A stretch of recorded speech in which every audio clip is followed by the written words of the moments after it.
צבעים, לא הבנתי את המילים, לא ידעתי איך אומרים. בלילות אני שיננתי תסריטים ותמלילים, לא ידעתי את המילים, קשורה בשקט חבלים, לא ידעתי איך סופרים את הימים המבזים, כמו להסביר לעיוור צבעים, או לרוץ למרחקים עם עצמות שרק נולדו ושיש בהן סדקים.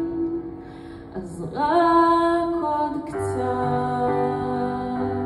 את תלמדי להגיד כל מה שרק תרצי.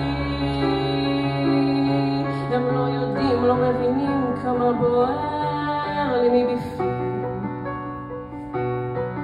רואה היטב את התמונה, אני הכל מבינה.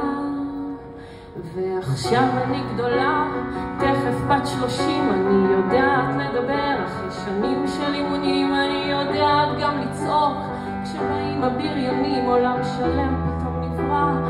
יש לי את המילים, אני דוגמנית, אני יפה, צלמים ומאתרים בפרסומות על אוטובוסים, מחייכת על שלטים, עיתונאית ותחקירים. הם רואים בערוצים, הם לא יודעים, לא מבינים שלא היו לי אז מילים. אז רק עוד קצת את תלמדי להגיד כל מה שרק תרצי.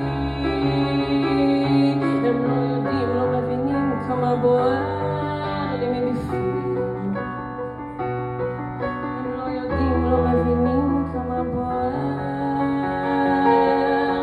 ופתאום אחרי שנים כל המילים נאבדים, המשפטים מתקלקלים, העוצמה של השנים, העברות מתבלבלים, זכרות עם נקבים כשהוא צועק ירוסיה. אז המילים נאבדים, אני פשוט בוכה.